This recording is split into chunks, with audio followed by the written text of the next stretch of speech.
Europe 1 midi, Romain Desarbres. On est en direct avec Christian Buchet. Bonjour Christian Buchet. Bonjour à tous. Merci beaucoup d'être avec nous. Vous êtes le directeur du Centre d'études de la mer à l'Institut catholique de Paris. Vous êtes membre de l'Académie de marine. Vous êtes un grand spécialiste de la mer, des fonds marins. Et on va parler évidemment de ce qui s'est passé, de ce drame qui s'est joué dimanche dernier, l'implosion de ce petit sous-marin, le Titan.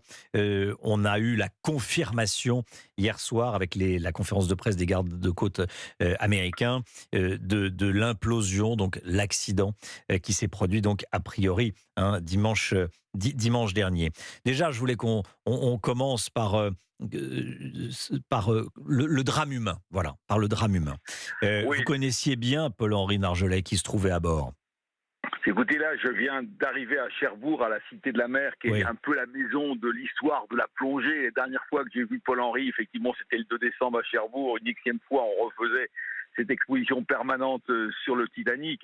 C'est un grand monsieur, c'est le meilleur spécialiste du Titanic. On lui doit la remontée de ses objets dans une perspective scientifique. Il n'allait pas faire du tourisme. C'est pas quelqu'un qui payait pour descendre. Et je suis vraiment très très peiné parce que c'est une très belle personne. Et vraiment, j'adresse à toute sa famille, bien sûr, toutes mes condoléances. Et puis ainsi qu'à deux amis qui étaient très proches de lui. Je pense à Michel Lourd, avec qui ils avaient des projets ensemble. Et je pense justement à Bernard Covin, le président de la Cité de la Mer, qui était très proche de lui et qui a du mal à parler aujourd'hui tellement qu'il est choqué par ce qui vient de se passer. J'aimerais que vous nous en parliez un petit peu de Paul-Henri Nargeolet. C'était un passionné ? Évidemment. Oh oui, c'était un passionné. Mais un passionné ne veut pas dire irresponsable. Bien sûr. Les grands explorateurs, c'est pas les gens qui partent, c'est des gens qui reviennent. Paul-Henri, il a fait 38 plongées sur le Titanic. Donc c'est quelqu'un qui savait ce qu'il fallait faire, etc. Alors après, vous savez, c'est compliqué parce que ce sous-marin, j'entends dire beaucoup de choses et je comprends parfaitement et c'est pas faux sur certains points. Il est déjà descendu. Ce qu'il faut bien intégrer, c'est qu'il y a un phénomène d'usure. La pression est telle que je dirais pas qu'il va jouer comme un accordéon, mais il va en quelque sorte bouger, ça joue. Et c'est vrai que c'était en fibre de carbone. C'est pas un sous-marin comme on le fait pour les sous-marins scientifiques, les remarquables sous-marins extraordinaires de l'Ifremer, le Victor 2000 et d'autres, le Nautil, etc. C'est-à-dire que c'est plutôt en titane. Donc c'est vrai qu'il y a dû y avoir une certaine usure. C'est totalement invisible qui a provoqué cette implosion. L'implosion, c'est-à-dire que la pression est telle que tout a explosé, tout s'est concentré, ils ont été broyés à l'intérieur. Mon seul soulagement, c'est de me dire qu'il n'a rien vu venir. C'était au moment de la descente, c'était à l'évidence dimanche. Et au final, je préfère ça que les 4 jours d'angoisse, d'horreur qu'ils auraient vécu. Et quelque chose qui me frappe, vous savez, le Titanic, c'est quand même étonnant. C'est une légende noire. Je le dis maintenant, mais c'est incroyable. J'ai revu ce passage ce matin. Il y a un romancier américain qui, en 1898, c'est-à-dire 14 ans exactement le Titanic, a écrit un roman prémonitoire. Le plus grand paquebot du monde va heurter un iceberg et va couler. Il donne même un nom à ce bateau. Il l'appelle non pas le Titanic, mais le Titan. Voilà, quelque part, la boucle est bouclée. Pierre-Henri sera à côté de ce qui était une passion. Il a beaucoup apporté. Il a participé à énormément d'opérations également de sauvetage. Mais ce Titanic, effectivement, c'est quand même quelque chose de très particulier. On sait que le Titan a implosé. Maintenant, il n'y a plus de doute puisqu'il y a des débris qui ont été retrouvés. Il avait plusieurs points de faiblesse. À commencer par son gros hublot. Ça, c'était un point de faiblesse. Oui, incontestablement. Alors, c'est facile de le dire après, mais... Oui, on l'a dit quand même il y a quelques jours. C'est vrai, il faut voir exactement, il faut être très prudent. Parce que, encore une fois, il y a 2 possibilités au moins, il peut y en avoir une troisième qui nous dément totalement, c'est le hublot. C'est vrai que quand on regarde l'histoire, en 2018, il y a même eu un licenciement parce que quelqu'un considérait que le hublot qu'on mettait était trop grand et ne pouvait pas supporter une pression, je dirais, supérieure à une descente de 1300-1600 mètres. Le Titanic est posé au fond très précisément à 3780 mètres. Il l'a fait plusieurs fois, mais encore une fois, la pression est telle que ça peut arriver. Et puis, une structure en fibre de carbone, habituellement, on prend du titane. C'est plus léger, c'est moins coûteux, mais peut-être qu'à force de descendre, il y a une certaine usure. Et vous savez, une toute petite fente, un tout petit point d'aiguille, mais vous voyez, même pas visible, d'1 millimètre, ça suffit pour Parce tout que faire éclater. la force est extrêmement puissante, la force qui s'exerce sur cette structure. Ce que je vous propose, Christian Buchet, c'est qu'on va faire une petite pause. Pause publicitaire, ensuite le flash, vous connaissez le principe d'Europe 1 midi, et on se Bien retrouve juste après. À tout de suite, Christian Buchet, merci beaucoup d'être avec nous. Europe 1 midi. Midi, 13h, Romain Desarbres. Christian Buchet est avec nous, directeur du Centre d'études de la mer de l'Institut catholique de Paris et membre de l'Académie de Marine. On parlait juste avant la pause publicitaire et le flash d'Émilie, on parlait des faiblesses du Titan. Bon, il y a ce hublot, hein, on en avait parlé, et puis il y a la structure elle-même en fibre de carbone. Et vous disiez, Christian Buchet, que ce qui a pu éventuellement se passer, c'est une des hypothèses, il faut en parler, c'est que à force de descendre, la structure en fibre de carbone ait eu un point de faiblesse qui s'est un peu agrandi, jusqu'au drame. Ça, c'est une Oh, il possibilité. suffit d'un point de faiblesse qui soit infinitésimal, même pas visible à l'œil nu. Oui, Vu la pression, vous savez, sur le hublot, c'est quasiment 650 kilos qui pèsent sur le hublot de 50-60 cm. Les hublots, habituellement, de ce genre d'engin, c'est 15-20 cm. C'est-à-dire qu'on ne peut pas comparer cet engin avec les instruments sérieux de l'Ifremer, de la NOAA américaine.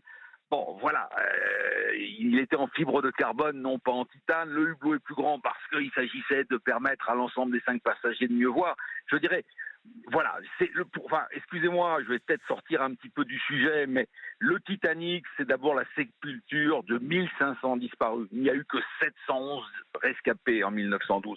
C'est un lieu mémoriel, c'est pas un lieu pour faire du tourisme. Paul Henry n'allait pas faire du tourisme, c'est le meilleur spécialiste du Titanic, connaissait les choses, c'était vraiment une passion. Mais si vous voulez, quand vous savez qu'il y a des gens qui veulent descendre ou qui sont déjà descendus pour échanger leur anneau de mariage devant le Titanic, je dirais, au prix où ça coûte, il y a mieux faire avec son argent, y compris d'ailleurs à placer dans le maritime, parce que c'est une source d'opportunités durable et désirable, si vous voulez, mais arrêtons de faire ce genre de choses qui suppose, pour pas que ça soit quand même trop cher, de comprimer les coûts, bon, donc d'avoir des submersibles qui sont pas, si vous voulez, de la qualité, bien évidemment, des submersibles spécialisés de la science. Oui. C'est vrai que c'est un sujet, on l'entend. Hein. Bon, après, c'est effectivement peut-être pas le moment. Et puis, j'allais dire, mais bon, peut-être que les auditeurs d'Europe 1 Midi ont un avis contraire, mais chacun fait un peu ce qu'il veut, si on veut aller. Voilà. Mais effectivement, c'est une sépulture et c'est pas un endroit anodin, bien sûr. Bon, Christian Buchet, l'US Navy, donc la marine américaine, a entendu du bruit dès dimanche. Qui pouvait être celui d'une implosion. Quel est votre avis de scientifique là-dessus ? Écoutez, c'est très probablement parce que le contre-amiral qui gérait les gardes-côtes le disait hier dans sa conférence de presse, on ausculte au niveau sonore de très près depuis 3 jours à la recherche du Titan et on n'a entendu aucune déflagration ces 3 derniers jours. Donc on l'aura entendu avec tous les détecteurs qu'on a mis. Donc c'est évident que c'était avant. Et ça a dû se produire probablement, non pas lorsque le Titan a touché le fond, mais un petit peu avant. Parce que par rapport aux données que je peux avoir, on voit qu'il y a 2 champs. Donc ça montre bien qu'il était encore un au-dessus. Donc c'est lors de la descente au moment, en 2 heures à peu près, au moment où il a commencé sa plongée, que ça a dû se produire, avant même qu'il touche le fond. Donc on voit bien que c'est une question de pression dans la descente. Mais vous savez, c'est pas une faille comme dans un bateau, c'est quelque chose d'invisible. Il y a une telle pression, on est à 380 bars, c'est absolument colossal. Donc, quand vous avez une pression comme ça, le sous-marin se contracte et puis lorsqu'il remonte en surface, il reprend un petit peu de volume. Donc, vous imaginez le travail qu'il y a sur des matériaux et notamment sur la fibre de carbone. C'est bien pour ça qu'on prend plutôt du titane. Alors, ça ne veut pas dire qu'il faut tout homologuer, tout interdire parce qu'il faut laisser passer la science, il faut comprendre des choses, mais il faut être extraordinairement prudent là-dessus. James Cameron s'en est exprimé. Je crois que c'était un appareil qui était dangereux. L'opération elle-même est dangereuse. Le risque zéro, surtout en mer.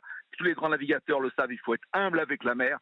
Raison de plus pour redoubler effectivement de vigilance. Mais vous parlez de Cameron, James Cameron, le réalisateur de Titanic notamment. Alors effectivement, il s'est un petit peu agacé, puis il a fait le parallèle entre le Titanic et le Titan. Il dit à chaque fois, il y a des alertes qui n'ont pas été entendues. Le Titanic, parce qu'il y avait les icebergs. On disait au commandant qu'il y avait des icebergs et lui a rien voulu entendre. Il est allé tout droit pour battre un record, aller plus vite et on connaît la suite. C'est plus compliqué que ça. Cette thèse-là n'est pas vraie. Il n'allait pas battre un record. Non, ça c'est pas le cas. Disons il voulait aller le plus vite possible. Bon, d'accord. Il avait la poisse, ce bateau. Il avait la poisse pour tout un tas de raisons. Ça mériterait vraiment qu'on travaille. Parce qu'on a même retrouvé la photo de l'iceberg. C'est pas un iceberg, c'est une banquise qui a touché le Titanic avec la peinture de la coque du Britannic.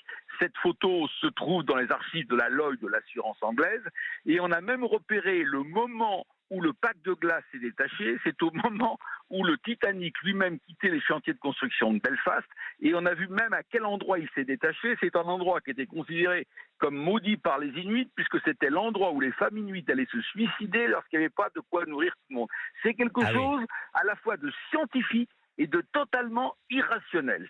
Et encore une fois, je l'évoquais tout à l'heure, qu'il y a eu ce pressentiment que le plus gros paquebot du monde allait couler. Tout collait, sauf le nom inventé par celui qui a eu cette idée prémonitoire, c'était le Titan, c'est le Titanic qui a coulé, et le Titan, malheureusement, a rejoint son Titanic. Oui, le Titanic. Bon, mais sur ce que dit Cameron, il y avait des petites alertes quand même sur ce Titan. Vous y faisiez allusion, le hublot, la fibre de carbone. Il n'y avait pas eu de certification officielle.